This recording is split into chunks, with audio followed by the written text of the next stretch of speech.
Hey everyone, and welcome to another Premodern Best of 5 match. I'm Michael Hoyp. I am going to be playing my friend Lester, and today I have a very exciting deck. But first, I would like to thank DojoTradeBots for making this video possible. And if you play Magic Online, I would suggest that you check them out to support what I'm doing and support them. And if you're more of a paper player, they have a TCG store of Dojo Paper Trade Outlet, and that's another way of supporting them and supporting what I'm doing. So I'm going to bring up what I'm playing. Also to note, the first time I played this, I thought I had pushed record on my recording software and I forgot. So I'm going to be going through the replay, but I thought the match was pretty exciting. So we'll see if this replay does it justice. And I apologize for kind of any flow differences, but I thought it was too good to pass up. So the deck that I'm playing is a Shallow Grave Zombie Infestation deck. So what it's looking to do is either cast Buried Alive and then put Sutured Ghoul and Krosan Cloudscraper in the graveyard, and then Shallow Grave or Corpse Dance it, and then deal a one shot of 20 plus damage to your opponent. And then its kind of backup plan is to have Zombie Infestation in combination with Squee and Krovikan Horror, and then kind of just grind them out with tutus. And then it also kind of has like that backdoor combo of maybe drawing Zombie Infestation and drawing a Sutured Ghoul and a Krosan Cloudscraper where you can deal like 13 if you have a Shallow Grave or something. So this opening hand, it's got a little bit going on, but I just don't think it can stick with it. And I think it has more explosive draws, so I'm going to mulligan this. I am on the play.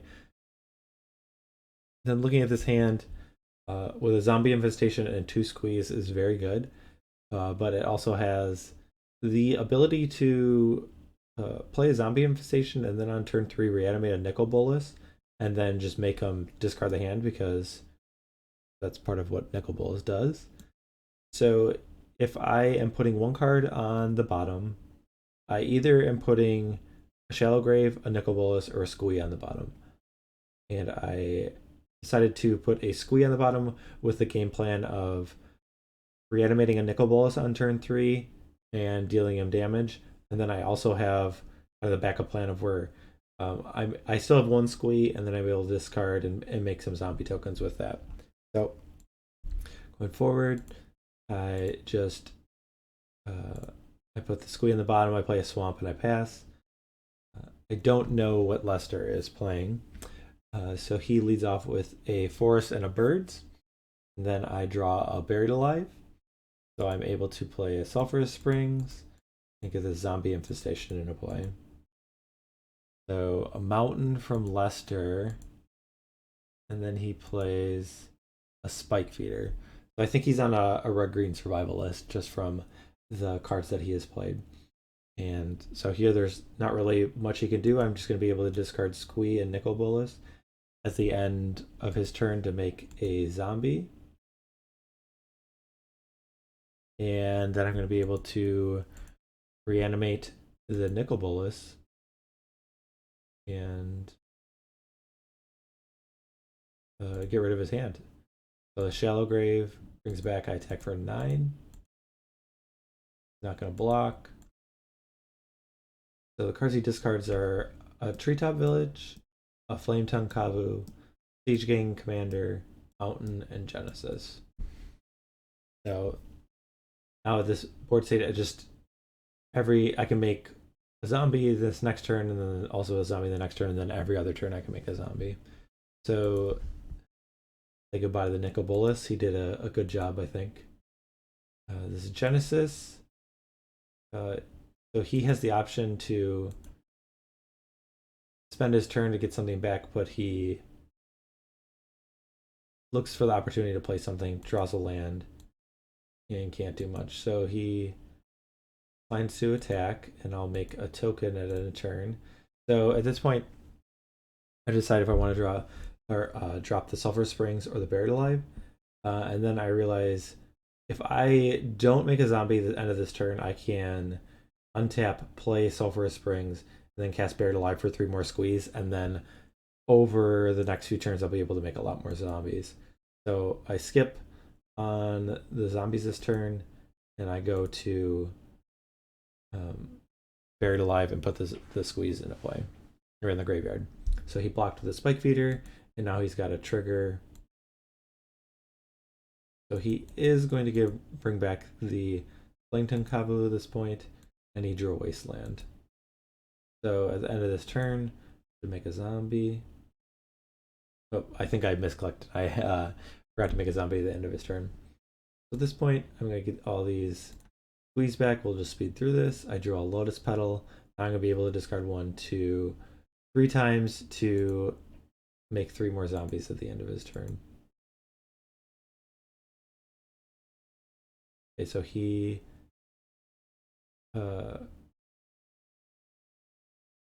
Genesis did not use it and hit a land, and plays the Flametongue Kavu that he got back last turn. Alright, that'll get rid of my Flametongue, and I'll make some zombies.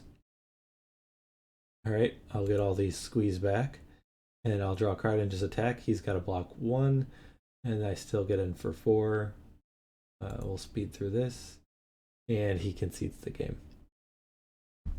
So the Nicol Bolas coming out right away. I was able to finish off with the Zombie Infestation and Squee. So pretty cool how the deck worked out there. So let's jump over to game 2. Okay, so we are back with game 2. We'll see the opening hand that I have. I am now on the draw, so we'll see if that kind of half turn makes a difference. That hand was a lot more powerful, especially given that I was on the play in the first game. And so this hand, I can either play a Zombie Infestation on turn 2 and then start discarding Squee, or I have the option to use a Dark Ritual, cast a Zombie Infestation on turn 1, and then start making tokens. And the reason why I might want to do that is because I have Squee in hand, and I get it back every turn. And so also the 1 turn difference is kind of cumulative in terms of number of turns attacking. So having that Zombie Infestation in play right away is really powerful. So we'll see what Lester's up to.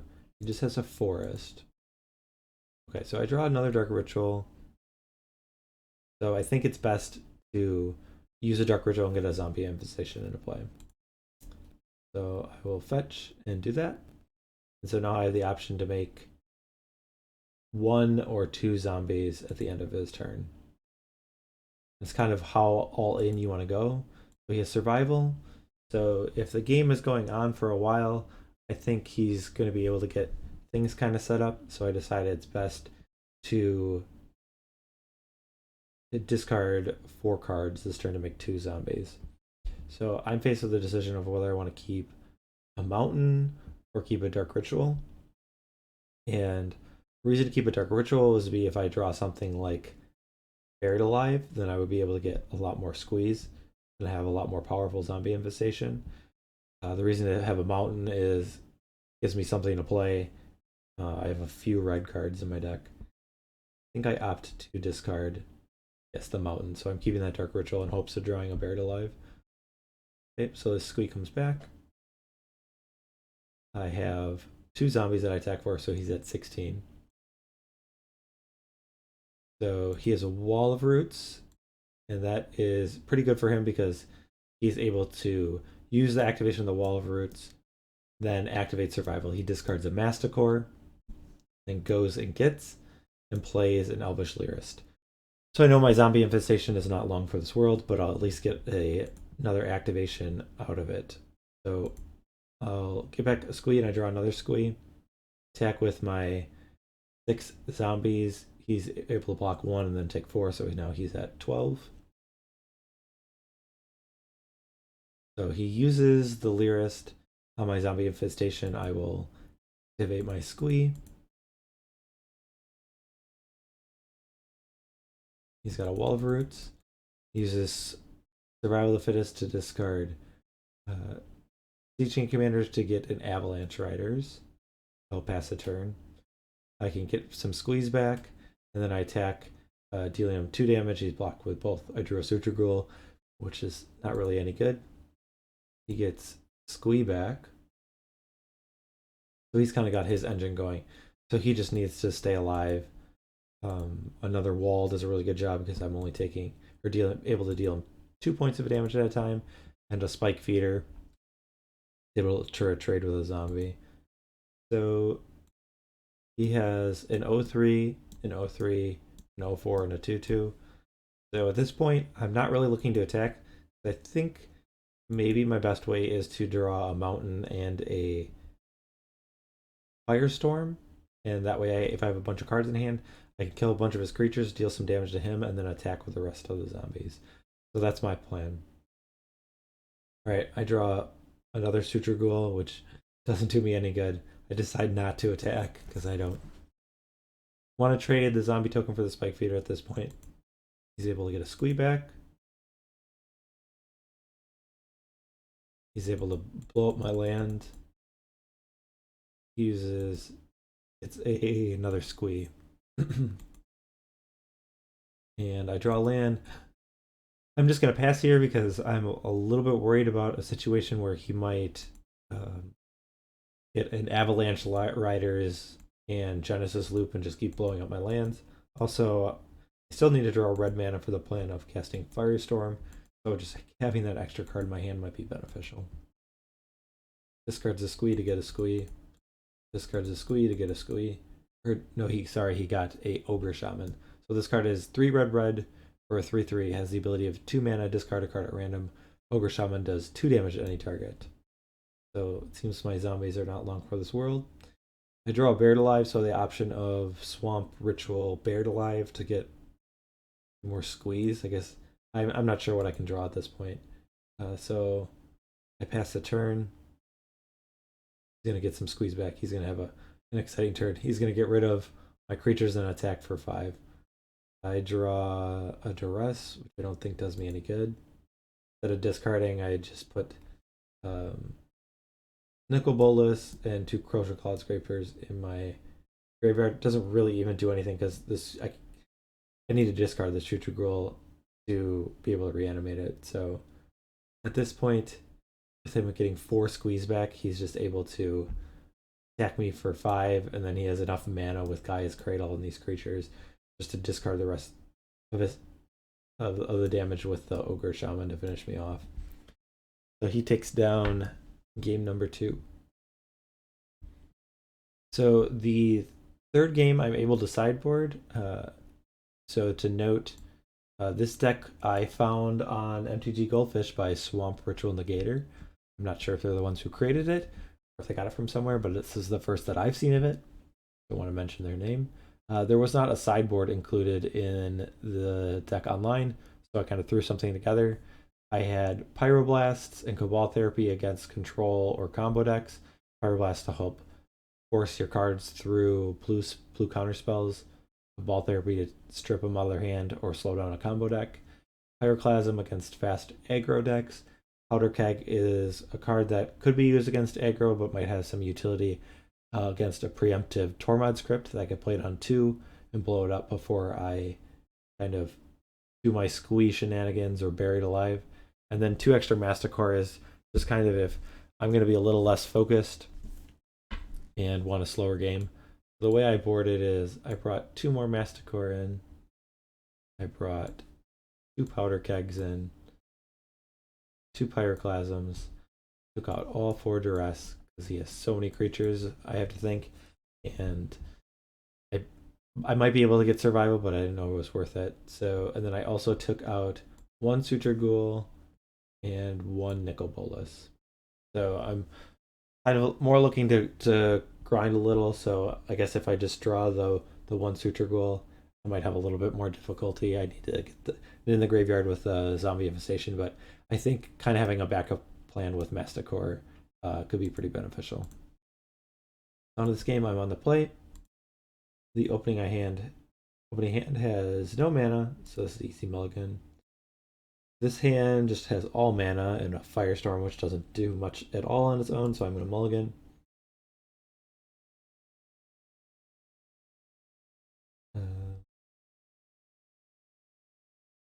Lester has kept his 7.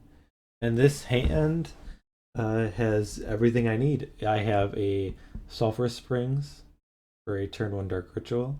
to allow a Buried Alive. And the next turn I have Lotus Petal and Shallow Grave.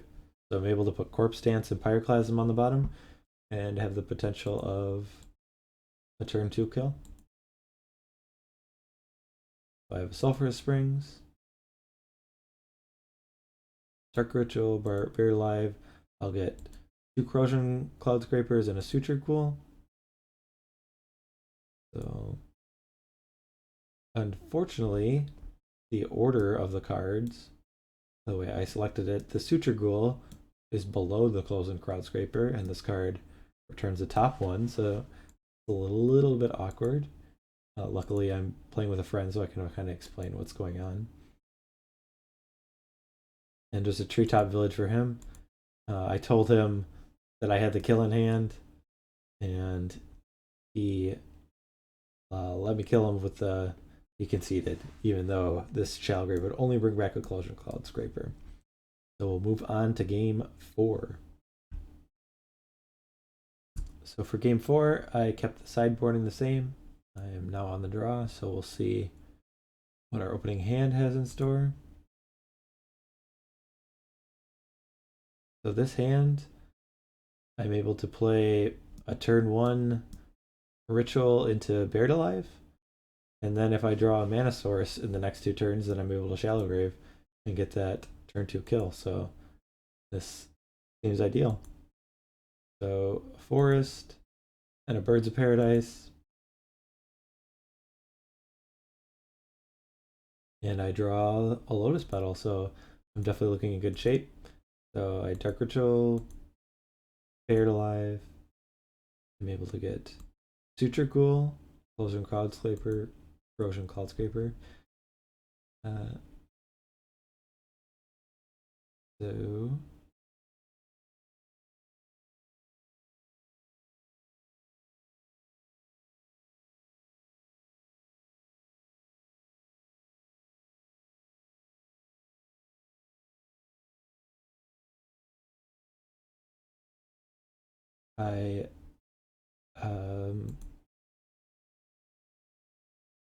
it's interesting that the way that it is showing up here, that the Sutured Ghoul is on top. If you watch, so what happened in the game is I clicked it and the Sutured Ghoul, I clicked it in a different order, and again the Sutured Ghoul went to the bottom. So you're going to see a Krosan Cloudscraper come into play. No, wait.